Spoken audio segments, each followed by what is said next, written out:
energy. Particles of ice at 0 degree Celsius, particles of water at 0 degree Celsius, particles of water at 100 degree Celsius, particles of steam at 100 degree Celsius. तो आपको याद रखना है कि kinetic energy क्या होती है. काइनेटिक एनर्जी का मतलब होता है energy obtained by body due to virtue of its motion. मतलब मोशन की वजह से बॉडी में जो एनर्जी होती है that is called its kinetic energy. और काइनेटिक एनर्जी याद रखिएगा कि गैसेस की सबसे ज़्यादा होती है और उससे कम होती है लिक्विड्स की और सबसे कम होती है सॉलिड्स की. यहाँ पे जब आप देखेंगे तो एक यहाँ पे आइस दिया है. आइस मतलब क्या होता है, आइस एक सॉलिड है तो इसकी काइनेटिक एनर्जी सबसे कम होगी. इसके बाद दो चीज़ हमारे पास वाटर दी हुई है. वाटर में दोनों की काइनेटिक एनर्जी सेम तो नहीं कहेंगे क्योंकि यहाँ पे देखिए 0 डिग्री सेल्सियस है और इधर जब देखेंगे तो 100 डिग्री सेल्सियस है. तो अगर देखा जाए कि सबसे इसमें दो, अगर बी और सी में पूछा जाए ज़्यादा काइनेटिक एनर्जी किसके पास है तो बोलेंगे water at 100 degree Celsius because as we increase the temperature the kinetic energy increases. लेकिन अगर पूछा जाए मैक्सिमम यहाँ पे क्योंकि पूछा गया है which has highest kinetic energy तो हाईएस्ट किसके पास होगी, स्टीम के पास होगी. किस टेम्परेचर पे, 100 डिग्री सेल्सियस पे. क्यों, क्योंकि स्टीम क्या होता है, स्टीम एक गैस है प्लस उसका टेम्परेचर भी क्या है, ज़्यादा है. तो हमारा आंसर हो जाएगा इसका डी. अगले क्वेश्चन पे आते हैं. अगला क्वेश्चन देखते हैं हमारे पास क्या है. अगला क्वेश्चन हमारे पास है which of the following is most suitable for summer. A option है कॉटन, बी ऑप्शन है नाइलॉन, सी ऑप्शन है पॉलिस्टर या डी ऑप्शन है सिल्क. तो आपको पता है कि कॉटन क्लॉथ जो होता है वो क्या कर लेता है, वो स्वेट को एब्जॉर्ब कर लेता है और जब वो स्वेट एब्जॉर्ब करेगा तो स्वेट इवापोरेट होगी और स्वेट के इवापोरेशन से होगा क्या, हमारी बॉडी अपने आप से कूल हो जाएगी. इसलिए कैसा क्लॉथ होना चाहिए समर के लिए, कॉटन क्लॉथ होना चाहिए. अगले क्वेश्चन पे आते हैं. अगला क्वेश्चन देखते हैं क्या है. अगला क्वेश्चन है The color of vapors formed on sublimation of iodine solid is. Sublimation हुआ आयोडीन सॉलिड का तो जो कलर था वेपर्स का, जो आयोडीन के जो वेपर्स बन रहे थे उनका जो कलर था उसके बारे में बताना है कि उसका कलर कैसा था. तो उसका कलर कैसा होता है, उसका कलर होता है पर्पल कलर का या वॉयलेट कलर का. अगले क्वेश्चन पे आते हैं. अगला क्वेश्चन चेक करते हैं क्या है. अगला क्वेश्चन हमारे पास है which of the following does not affect the rate of evaporation. इसमें से कौन सा, चार ऑप्शन है, चार में से कौन सा ऑप्शन ऐसा है जो रेट ऑफ इवापोरेशन को इफेक्ट नहीं करता. ए ऑप्शन है विंड स्पीड, बी ऑप्शन है सरफेस एरिया, सी ऑप्शन है टेम्परेचर और D option insoluble heavy impurities. तो इसका आंसर क्या हो जाएगा, पहले मैं आपको बता देना चाहता हूँ. स्पीड बढ़ाएंगे तो रेट ऑफ इवापोरेशन भी बढ़ेगा, सरफेस एरिया बढ़ाएंगे रेट ऑफ इवापोरेशन बढ़ेगा, टेम्परेचर बढ़ाते हैं रेट ऑफ इवापोरेशन भी बढ़ता है. लेकिन इनसॉल्यूबल हैवी इम्प्योरिटीज अगर किसी भी सब्सटेंस में डालते हैं, किसी भी सॉल्यूशन में डालते हैं तो वो रेट ऑफ इवापोरेशन को इफेक्ट नहीं करता है. तो insoluble heavy impurities does not effect the rate of evaporation. तो इसका आंसर हो जाएगा ऑप्शन डी. अगले क्वेश्चन पे आते हैं. अगला क्वेश्चन देखते हैं क्या है. अगले क्वेश्चन में बोला गया है form of matter has no fixed shape but it has fixed volume. An example of this form of matter is. A option krypton, B option kerosene, C option carbon steel या D option carbon dioxide. अब समझिए इस चीज को, इस question को. एक बहुत अच्छा क्वेश्चन है क्योंकि इस क्वेश्चन में क्या मत पूछा गया है, इसमें एक प्रॉपर्टी दे दी गई है. जो पहली दो लाइन है दैट इज प्रॉपर्टी है. जो यहाँ से अब form of matter has no fixed shape but has fixed volume, एक प्रॉपर्टी है. किसकी प्रॉपर्टी है, ये लिक्विड की प्रॉपर्टी है. इसका मतलब ये हुआ कि इसका एग्जाम्पल जो हमारे पास चार ऑप्शन दिए हैं इसमें जो लिक्विड होगा that will possess that property. अब क्रिप्टन क्या होती है, क्रिप्टन इज अ गैस तो ये ऑप्शन गलत है. केरोसिन क्या होती है, केरोसिन इज अ लिक्विड तो ये ऑप्शन क्या है, सही है. क्योंकि कार्बन स्टील क्या है, this is solid and this carbon dioxide क्या है, ये भी क्या है, एक गैस है. तो इसका आंसर क्या हो जाएगा, इसका आंसर हो जाएगा बी दैट इज केरोसिन. अगले क्वेश्चन पे आते हैं. अगला क्वेश्चन देखते हैं क्या है.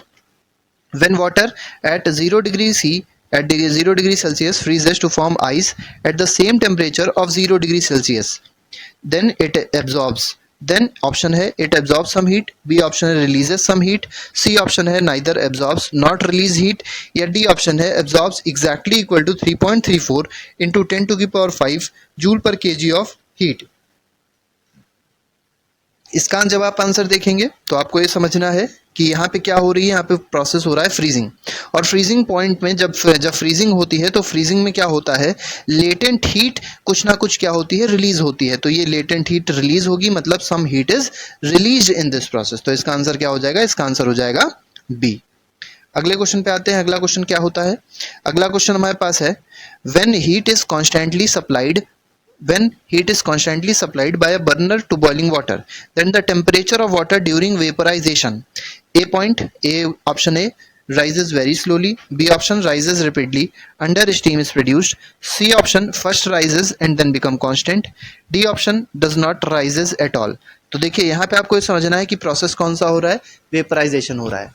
और जब भी वेपराइजेशन है, जब भी कोई फेज चेंज का प्रोसेस होता है, तो आपको हमेशा याद रखना है कि टेम्परेचर में कोई परिवर्तन नहीं आता। There is no change in temperature. इसका मतलब क्या आ जाएगा, इसका ऑप्शन हो जाएगा option number D, does not rise at all.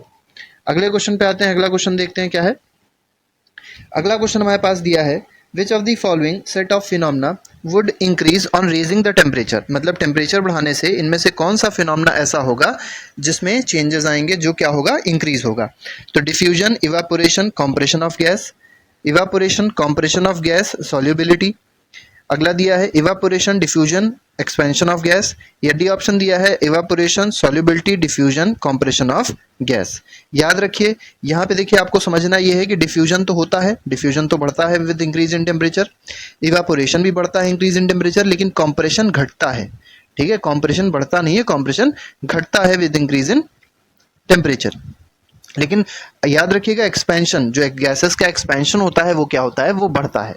मतलब इसका ऑप्शन कौन सा सही हो जाएगा, इसका ऑप्शन सही हो जाएगा सी। अगले क्वेश्चन पे आते हैं। अगला क्वेश्चन देखते हैं क्या है। अगला क्वेश्चन है, on converting 308 kelvin, 329 kelvin and 391 kelvin to Celsius scale, the correct sequence of temperature will be. अब आपको इस क्वेश्चन में बताना है कि ये तीन जो हमारे पास केल्विन स्केल्स में क्वेश्चन दिया हुआ है, इसको किस में कन्वर्ट करना है, सेल्सियस में। तो मैं आपको फॉर्मूला बता देता हूँ। फॉर्मूला होता है K is equal to 273 plus C। ठीक है, इस फॉर्मूले को आप रखेंगे। जब इस फॉर्मूले को आप रखेंगे तो आपको आसानी से केल्विन की, सेल्सियस की वैल्यू मिल जाएगी। मतलब जब आप C निकालेंगे तो C will be equal to what, C will be equal to K minus 273। ठीक है, ये आपका हो जाएगा आंसर। मतलब इस तरीके से आप तीनों को क्या कर सकते हैं, सॉल्व कर सकते हैं। आप लोग इसको निकालिएगा और 9th क्वेश्चन का आप लोग आंसर कमेंट बॉक्स में लिख के दीजिएगा। अगले क्वेश्चन पे आते हैं। अगला क्वेश्चन देखते हैं क्या है। अगले क्वेश्चन में पूछा गया है, which of the following always results in cooling effect. मतलब इनमें से कौन सी ऐसी चीज है that will cause cooling effect. तो पहला ऑप्शन है condensation, second option evaporation, C option is sublimation and D option is none of these. आपको पता होना चाहिए कूलिंग इफेक्ट हमेशा कौन कॉज करता है, evaporation always causes cooling effect. तो इसका आंसर क्या हो जाएगा, बी, इवेपोरेशन। अगले क्वेश्चन पे आते हैं। अगला क्वेश्चन देखते हैं क्या है। अगले क्वेश्चन में पूछा गया है, which of the following can not be considered a form of matter. मतलब चार ऑप्शंस में से कौन सा ऑप्शन ऐसा है जो which is not a form of matter. A option है feeling of hot, B option is water, C option is humidity, या डी ऑप्शन इज इलेक्ट्रॉन। तो याद रखिए water is a liquid, humidity can be said as a vapour, मतलब वो vapour की तरह होता है। और D option electron, electron is again a solid. ठीक है, तो इसमें जो फीलिंग ऑफ हॉटनेस है, तो feeling is never a matter. मतलब इसका ऑप्शन क्या हो जाएगा, ए ऑप्शन इसका हो जाएगा गलत। अगले पे आते हैं। Which of the following causes the temperature of substance to remain constant while it is undergoing a change in its state. A option latent heat, B option lattice energy, C option loss of heat, या D option none of these. तो याद रखिए जब भी कोई phase change होता है, ठीक है, तो टेम्परेचर जो कांस्टेंट रहता है वो किसकी वजह से रहता है, बिकॉज ऑफ हिडन एनर्जी। और उस हिडन एनर्जी को क्या कहते हैं, उस हिडन एनर्जी को हम लोग कहते हैं लेटेंट हीट। तो इसका आंसर क्या हो जाएगा, ए ऑप्शन लेटेंट हीट। लेटेंट का मतलब याद रखिएगा, लेटेंट का मतलब होता है हिडन। अगले क्वेश्चन पे आते हैं। Which of the following statement is not true regarding the characteristics of matter. A option particles of matter are randomly moving in all the directions, बिल्कुल सही है। बी ऑप्शन है kinetic energy of particles increases with increase in temperature, ये भी सही है। C option है kinetic energy of particles of all matters remains the same at a particular temperature.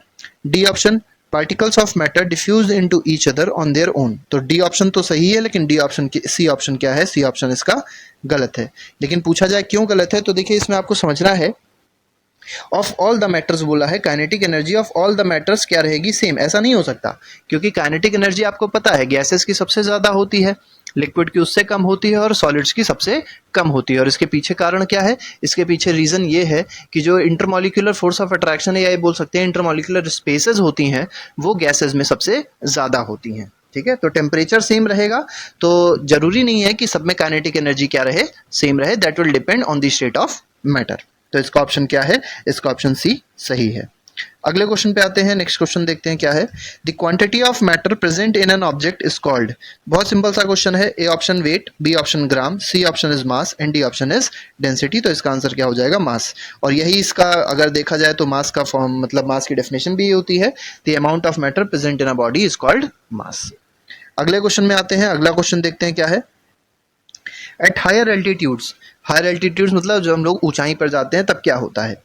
A point boiling point of liquid decreases, B point boiling point of liquid increases, C point no change in boiling point या D point melting point of solid increases। देखिए इसके पीछे जब आप book देखेंगे NCERT देखेंगे तो उसमें शायद एक क्वेश्चन ऐसा भी रहता है कि जब हम लोग हायर ऑल्टीट्यूड्स पे जाते हैं तो वहाँ पे खाना बनाना मतलब प्रेशर कुकर वहाँ पे यूज़ होता है, खाने बनाने के लिए प्रेशर कुकर यूज़ होता है और उसके पीछे कारण क्या होता है, उसके पीछे कारण भी कुछ ना कुछ इसी से ही रिलेटेड है। तो देखिए आपको याद रखना है कि जैसे जैसे हम लोग ऊपर जाते हैं मतलब हायर ऑल्टीट्यूड्स पे जाते हैं तो क्या होता है, प्रेशर कम होता जाता है। और प्रेशर जहां कम होगा वहां पे याद रखिए, जहां पे प्रेशर कम होगा वहां पे बॉइलिंग पॉइंट ऑफ लिक्विड भी क्या हो जाएगी, कम हो जाएगी। तो इसका ऑप्शन क्या हो जाएगा, ए ऑप्शन हो जाएगा, मतलब boiling point of liquid decreases. और बॉइलिंग पॉइंट डिक्रीज हो जाता है इसी वजह से, जो मान लीजिए प्लेन्स है, प्लेन्स पे अगर boiling point of water 100 degree Celsius है तो वहां मान लेते हैं 75 डिग्री सेल्सियस है। और अगर वहां पे बॉइलिंग पॉइंट 75 डिग्री सेल्सियस है, इसका मतलब जो 75 डिग्री पे ही जैसे टेम्परेचर पहुंचेगा वाटर का वो तुरंत क्या हो जाएगा, वेपराइज हो जाएगा। और उतनी हीट उसके अंदर नहीं जनरेट होगी जितनी हीट प्लेन्स पे जनरेट हो पा रही थी, इसी वजह से खाना वहां पे जल्दी पक नहीं पाता है। तो इसीलिए आपको याद रखना है प्रेशर कुकर कहाँ पे यूज होता है, हायर ऑल्टीट्यूड्स पे हम लोग प्रेशर कुकर को भी यूज करते हैं। ठीक है, अगले क्वेश्चन में आते हैं। अगला क्वेश्चन देखते हैं क्या है। अगला क्वेश्चन है the boiling point of alcohol is 88 degree Celsius, what is the temperature in kelvin scale. बहुत सिंपल सा क्वेश्चन है। देखिए आपको फिर से वही फॉर्मूला यूज करना है, मैंने बताया था अभी, kelvin is equal to 273 plus C. ये आपको फॉर्मूला यूज करना है 273 प्लस सी। तो आप 273 को जब 88 में जोड़ेंगे तो आपको क्या आंसर मिलेगा, तो आप आंसर जब देखेंगे तो इसका आंसर हो जाएगा ऑप्शन बी। ठीक है, तो इसका ऑप्शन हो जाएगा आंसर, मतलब इसका आंसर हो जाएगा ऑप्शन नंबर बी। अगले क्वेश्चन पे आते हैं, 17th क्वेश्चन देखते हैं। 17th क्वेश्चन क्या है, in which phenomena water changes into water vapour below its boiling point. देखिए बीपी जो लिखा हुआ है दैट इज बॉइलिंग पॉइंट, या जो बीपी लिखा हुआ है ये एक में होना चाहिए, याद रखिएगा बीपी इज बॉइलिंग पॉइंट। तो देखिए यहाँ पे आपको ये समझना बहुत ज्यादा जरूरी है कि वाटर का वाटर वेपर में कन्वर्जन तो हो रहा है, लेकिन कैसे हो रहा है, बिलो बॉइलिंग पॉइंट। वाटर का वाटर वेपर में कन्वर्जन क्या कहलाता है, वो कहलाता है vaporisation.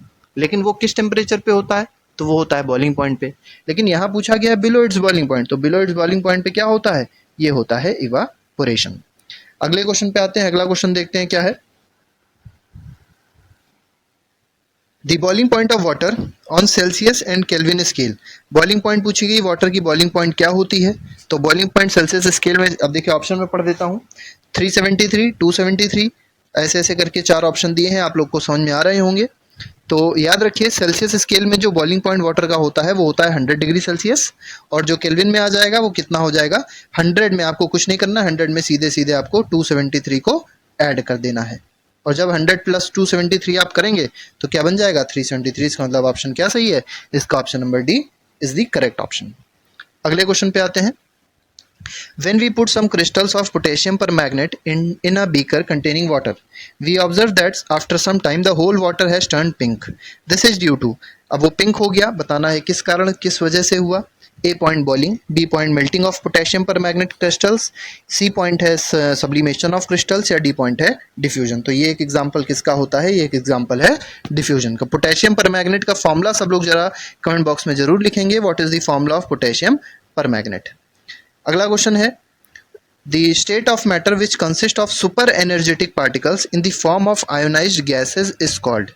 A part liquid, B part liquid, A है गैस, बी है लिक्विड, सी बोल्स-आइंस्टाइन कंडेंसेट, या डी है प्लाज्मा। तो आप याद रखिएगा कि जो हमारे पास आयोनाइज्ड गैसेस के फॉर्म में या सुपर एनर्जेटिक पार्टिकल्स जो होते हैं वो किस स्टेट में होते हैं, वो होते हैं प्लाज्मा स्टेट में। अगले क्वेश्चन पे आते हैं। अगला क्वेश्चन देखते हैं क्या है। अगला क्वेश्चन हमारे पास है, the force that binds the particles of matter together is known as. वो कैसा फोर्स होता है, तो उसको क्या बोला जाता है, उसको बोला जाता है इंटरमॉलिक्यूलर फोर्स। ठीक है, अगले क्वेश्चन पे आते हैं। अगला क्वेश्चन देखते हैं क्या है, the change of liquid into vapour is called. अब देखिए यहाँ पे बोला गया है change of liquid into vapour, ठीक है, तो change of liquid into vapour, इसमें से क्या ऑप्शन हो सकता है? इसमें ऑप्शन हो जाएगा change of liquid into vapour is called vaporisation. तो इसका आंसर हो जाएगा ऑप्शन नंबर ए। अगले क्वेश्चन पे आते हैं। अगला क्वेश्चन देखते हैं क्या है। What is the term used to describe the phase change of liquid to gas? अब देखिए यहाँ पे दूसरा क्वेश्चन है, बदल दिया गया है क्वेश्चन को। इसमें पूछा गया है लिक्विड जो है वो गैस में चेंज हो रही है, तो लिक्विड जब गैस में चेंज होती है तो उसको क्या कहते हैं? उसको कहते हैं हम लोग बॉइलिंग। ठीक है, तो इसका आंसर क्या हो जाएगा? इसका आंसर हो जाएगा बॉइलिंग। अगले पार्ट में आते हैं। अगला क्वेश्चन देखते हैं क्या है। अगले क्वेश्चन में बोला गया है what is the term used to describe the phase change of liquid becomes a solid, मतलब लिक्विड का कन्वर्जन किस में हो रहा है? सॉलिड में हो रहा है, तो उस फेज चेंज को क्या कहा जाएगा? बहुत बेसिक सा क्वेश्चन है। उस फेज चेंज को हम लोग बोलेंगे फ्रीजिंग। अगले पार्ट में आते हैं। अगला क्वेश्चन देखते हैं क्या है। In which phase of matter would you expect compound alcohol exist at room temperature? अब जो एल्कोहल होगा, एल्कोहल क्या होता है? एल्कोहल एक लिक्विड होता है, ठीक है, लेकिन उसको जब रूम टेम्परेचर पे रखेंगे तो वो किस फेज में एग्जिस्ट करेगा ये बताना है हमको। तो सॉलिड इस फेज में कभी नहीं एग्जिस्ट कर सकता है, लिक्विड में हो सकता है, गैस में हो सकता है, या प्लाज्मा में, मतलब क्या इसका आंसर होना चाहिए? तो याद रखिए एल्कोहल का जो बॉइलिंग पॉइंट होता है, या एल्कोहल का जो हम लोग ये बॉइलिंग पॉइंट कहें, या उसको हम लोग ये कहें कि नॉर्मल टेम्परेचर पे वो क्या रहता है? वो रहता है लिक्विड। तो इसका आंसर क्या हो जाएगा? इसका आंसर हो जाएगा लिक्विड। अगले पे आते हैं। अगला क्वेश्चन देखते हैं क्या है। अगले क्वेश्चन में बोला गया है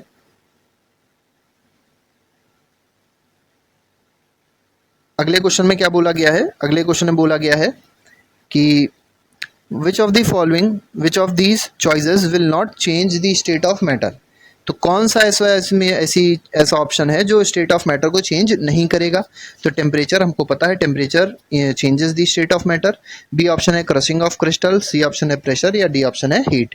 अब देखिए हीट क्या होती है? हीट बढ़ता है तो टेम्परेचर अपने आप से बढ़ता है, और इसका मतलब जब हीट बढ़ाएंगे या हीट में चेंज करेंगे, हीट इंक्रीज या डिक्रीज करेंगे तो फेज चेंज होगा।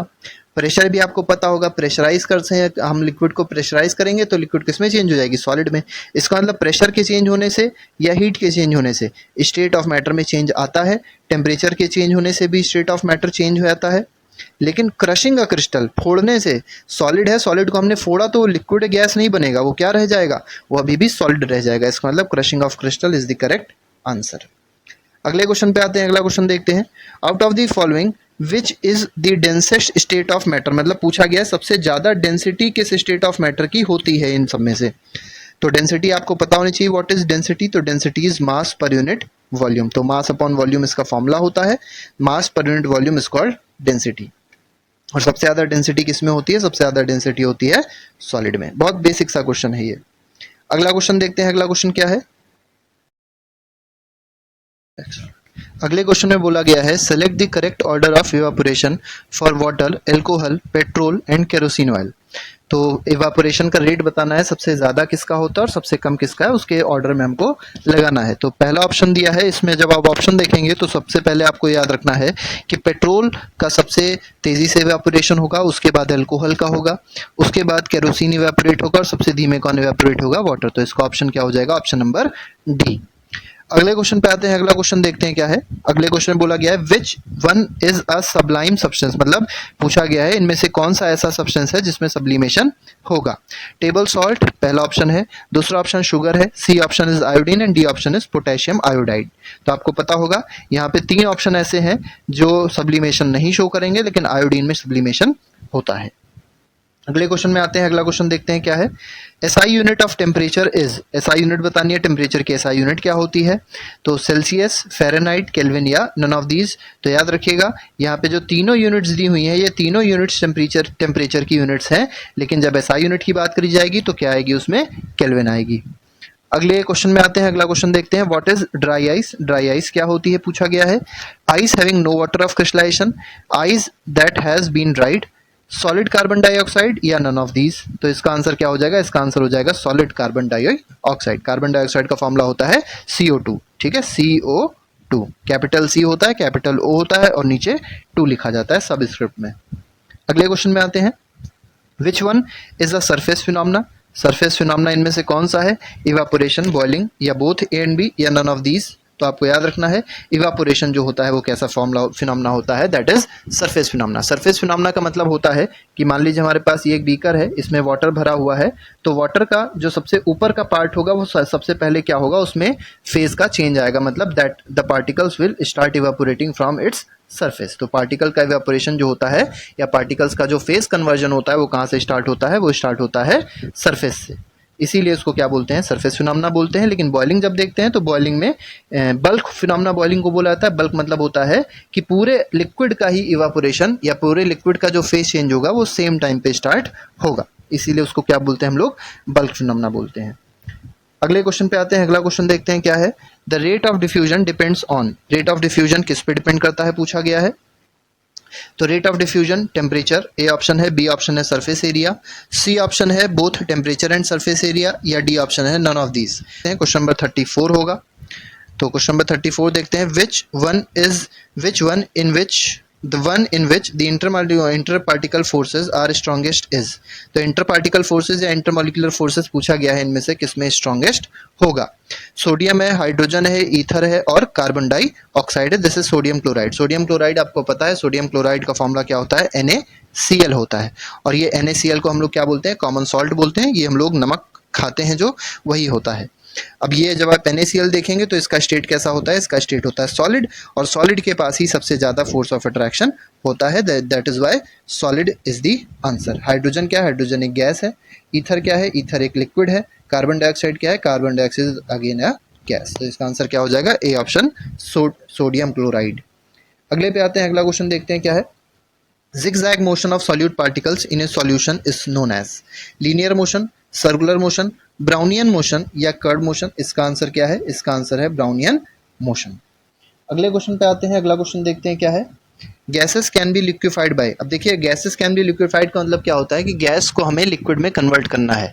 तो गैस में लिक्विड में कन्वर्ट करने का तरीका क्या होता है, इसके दो तरीके होते हैं, या तो हम प्रेशर को बढ़ा दें या तो टेम्परेचर को कम कर दें। तो इसका आंसर क्या हो जाएगा, इसका आंसर हो जाएगा बोथ ए एंड बी। अगले क्वेश्चन पे आते हैं। अब देखिए ये जो क्वेश्चन है ये वाला, इसी में आपको समझना है कि LPG और CNG जो गैस होती है, जब भी आप वो देखेंगे सिलेंडरों में जो आती है दैट इज LPG, और वो किस फॉर्म में होती है, उसके अंदर जो गैस होती है that is not in gases state, वो किस फॉर्म में होती है, that is in liquid state. इसका मतलब उसको क्या किया गया, उसको लिक्विफाई किया गया है। अगले क्वेश्चन पे आते हैं। अगला क्वेश्चन देखते हैं क्या है, Seema visited a natural gas compressing unit and found that gas can be liquefied under specific conditions of temperature and pressure. While sharing her experience with friends she got confused, help her to identify the correct set of conditions. अभी देखिए पिछले question में हमने इसी question को discuss किया है, बस यहाँ पे लैंग्वेज को चेंज कर दिया गया है। आपको समझ के चलना है फिर से कि गैस का क्या हो रहा है, गैस का लिक्विफिकेशन हो रहा है। तो गैस का लिक्विफिकेशन कैसे होता है, लो टेम्परेचर और हाई प्रेशर से होता है। तो ए ऑप्शन नहीं इसका सही होगा। इसका ऑप्शन कौन सा सही होगा, इसका ऑप्शन सही हो जाएगा low temperature and high pressure, मतलब option number C.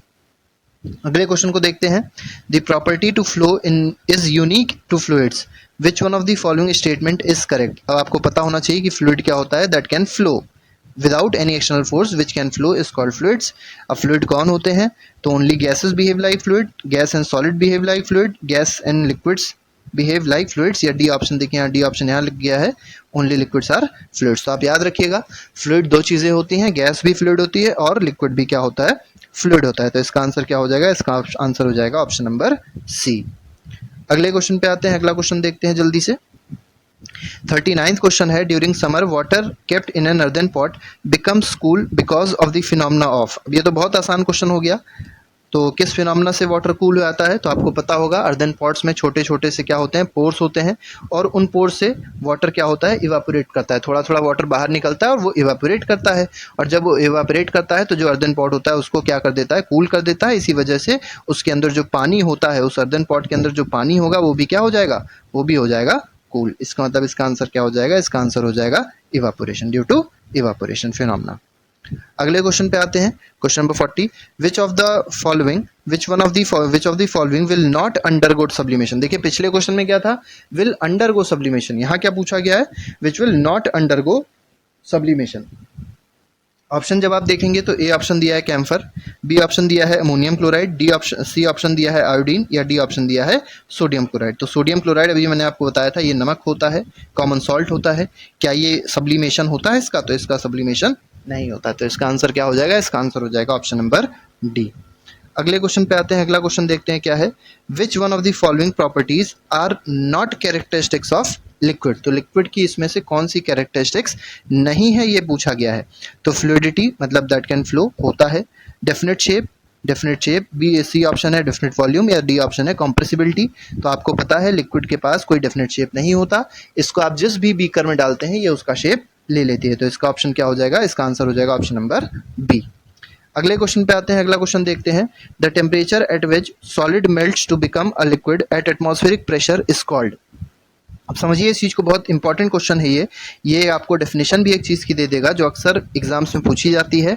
The temperature at which solid melt to become a liquid. तो सॉलिड किस में चेंज हो रहा है? लिक्विड में चेंज हो रहा है। तो उस प्रोसेस को क्या कहा जाएगा, या उस टेम्परेचर को क्या कहा जाएगा?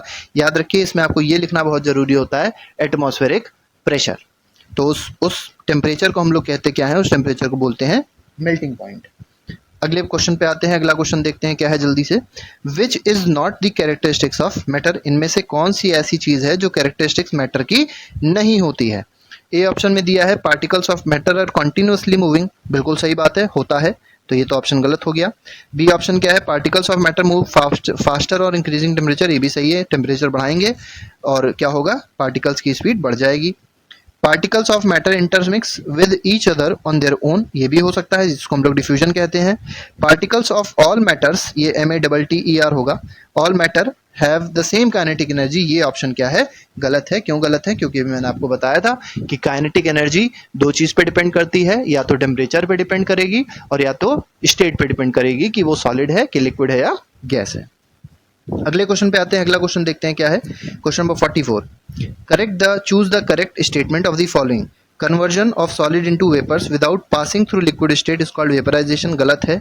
Conversion of vapour into solid without passing. आप पिछले वीडियो भी हमारे देख सकते हैं। अगर आपने मैटर चैप्टर नहीं पढ़ा है तो आप पिछले वीडियोस हम पढ़े हुए हैं, उसको आप जरूर देख लीजिएगा कि मैटर चैप्टर में कौन कौन सी चीजें इंपॉर्टेंट होती हैं। अगले क्वेश्चन पे आते हैं। अगला क्वेश्चन देखते हैं। Large volume of compressed natural gas CNG is available in small cylinders to us due to property of its. ये कौन सी प्रॉपर्टी की वजह से हम लोग के पास लार्ज वॉल्यूम ऑफ, अच्छा जो CNG होता है, CNG में भी मैंने बताया था आपको कि लिक्विड फॉर्म में हम लोग गैस को भरते हैं, वो इसलिए भरते हैं कि ज़्यादा से ज़्यादा वॉल्यूम का गैस, ज़्यादा वॉल्यूम की गैस लिक्विड फॉर्म में आएगी और उसमें डाल दी जाएगी। अगर गैस भरने की हम लोग कोशिश करते, मान लीजिए बीकर है, इसमें गैस भरते, तो गैस के पार्टिकल्स बहुत दूर दूर थे, और क्योंकि गैस के पार्टिकल्स बहुत दूर दूर थे तो इसमें बहुत ज़्यादा गैस हम लोग नहीं भर सकते। लेट अस अज्यूम इसके अंदर 5 लीटर्स गैस ही हम लोग सिर्फ भर पा रहे थे। लेकिन अगर मान लीजिए सेम बीकर है, इसके अंदर हम लोग लिक्विड भर दिए, और लिक्विड हम लोग कितना भर सकते हैं? सेम वॉल्यूम का अगर बीकर है तो उसके अंदर लिक्विड जब हम लोग भरने जाएंगे तो हो सकता है ये 50 लीटर्स भर सकें। इसीलिए क्या करते हैं हम लोग? इसीलिए हम लोग CNG को क्या कर देते हैं? सबसे पहले लिक्विफाई कर देते हैं। तो जितनी गैसेस होती हैं उनका ज़्यादा से ज़्यादा वॉल्यूम को स्टोर करने के लिए हम लोग क्या करते हैं? गैस को लिक्विफाई करते हैं। और वो किस प्रॉपर्टी की वजह से लिक्विफाई कर रहे हैं? Because of their high compressibility. अगले क्वेश्चन पे आते हैं। अगला क्वेश्चन देखते हैं क्या है। अगले क्वेश्चन में बोला गया है अब देखिए फिल इन द ब्लैंक्स। यहाँ से जो 5 क्वेश्चंस आपको मिलेंगे उसमें आपको फिल इन द ब्लैंक्स भी मिल सकते हैं, और आपको मल्टीपल चॉइस या जो मैच द फॉलोइंग होता है, मैच द कॉलम होता है, वो भी हो सकता है मिले। 46 क्वेश्चन पे आते हैं। At room temperature the force of attraction between the particles of solid substances are dash than those which exist in gases state. तो देखिए आपसे पूछा क्या गया है, किसके बारे में पूछा गया है? फोर्स ऑफ अट्रैक्शन के बारे में पूछा गया है। सॉलिड का फोर्स ऑफ अट्रैक्शन क्या होता है? ज़्यादा। तो इसका आंसर क्या हो जाएगा? मोर आ जाएगा। ठीक है, तो इसके आंसर में क्या लिखेंगे आप? More than those which exist in gases state. अगले क्वेश्चन पे आते हैं। अगला क्वेश्चन देखते हैं। The arrangement of particles is less order in dash state। अब किसमें less ordered होता है ये बताना है। However there is no order in dash state। तो जिसमें less ordered होते हैं अरेंजमेंट वो होता है लिक्विड, वो लिक्विड स्टेट में होता है। और जहाँ पे बिल्कुल ऑर्डर नहीं होता that is what? That is gas. तो गैस स्टेट में बिल्कुल भी ऑर्डर अरेंजमेंट नहीं होता है। अगले क्वेश्चन पे आते हैं। अगला क्वेश्चन देखते हैं। Dash is the change of gases state directly into solid state without going to dash state. तो देखिए यहाँ पे आपको ये समझना है कि गैस से किस में कन्वर्जन हो रहा है, सॉलिड में। और जब गैस सॉलिड में कन्वर्जन होता है तो उसको सब्लिमेशन नहीं बोलते, उसको क्या बोलते हैं, उसको बोलते हैं डिपोजिशन। डिपोजिशन बोलते हैं। इसको आप थोड़ा सा याद रखिएगा कि that process is called deposition. तो उस प्रोसेस को क्या बोलेंगे, डिपोजिशन बोलेंगे। Without going through dash state, तो उसमें कौन सा स्टेट होना चाहिए, लिक्विड स्टेट होना चाहिए। ठीक है, तो इसका आंसर क्या हो जाएगा, बी ऑप्शन हो जाएगा इसमें लिक्विड। और यहाँ पे जो पहला ब्लैंक है उसमें क्या लग जाएगा, उसमें लग जाएगा डिपोजिशन। अगले क्वेश्चन पे आते हैं। अगला क्वेश्चन देखते हैं क्या है। अब देखिए यहाँ पे क्या है, यहाँ पे आपको एक कॉलम ए दिया है, कॉलम बी दिया है, और आपको मैच करना है। मैच करके आपको पहले का ए है, बी दूसरे का बी है, ऐसे करके आपको बताना है कि क्या आंसर होगा। तो देखिए हमारे हिसाब से हाँ, ये यूनिट दी गई है। तो प्रेशर की यूनिट क्या होती है, तो प्रेशर की यूनिट आपने क्लास 8 में पढ़ी होगी, प्रेशर की यूनिट पास्कल होती है। टेम्परेचर की यूनिट क्या होती है, टेम्परेचर की यूनिट होती है केल्विन। डेंसिटी की यूनिट क्या होती है, डेंसिटी की यूनिट होती है किलोग्राम पर मीटर क्यूब, क्योंकि डेंसिटी का फॉर्मूला भी हमने बताया था, मास अपॉन वॉल्यूम। मास की यूनिट हो जाएगी किलोग्राम, वॉल्यूम की यूनिट हो जाएगी मीटर क्यूब। तो क्या बन जाएगा, किलोग्राम पर मीटर क्यूब। मास की यूनिट बताई मैंने भी आपको, मास की यूनिट क्या होती है, किलोग्राम होती है। वॉल्यूम की यूनिट क्या होती है, क्यूबिक मीटर या मीटर क्यूब होती है। तो ये ऑप्शन हो जाएंगे इसके करेक्ट। ऐसे हमारी मैच द फॉलोइंग हो जाएगी। एनसीईआरटी एग्जाम्पलर जब आप देखेंगे तो ये सब क्वेश्चंस आपको वहां मिल जाएंगे। अगले पार्ट पे आते हैं और आज का आखिरी क्वेश्चन है। बहुत सिंपल सा क्वेश्चन है ये। इसमें आपको बताना है what is the physical state of water at 25 degree C. 25 degree Celsius पे वाटर की स्टेट क्या होगी, तो आपको पता है 25 डिग्री सेल्सियस को हम लोग नॉर्मल टेम्परेचर भी कह सकते हैं।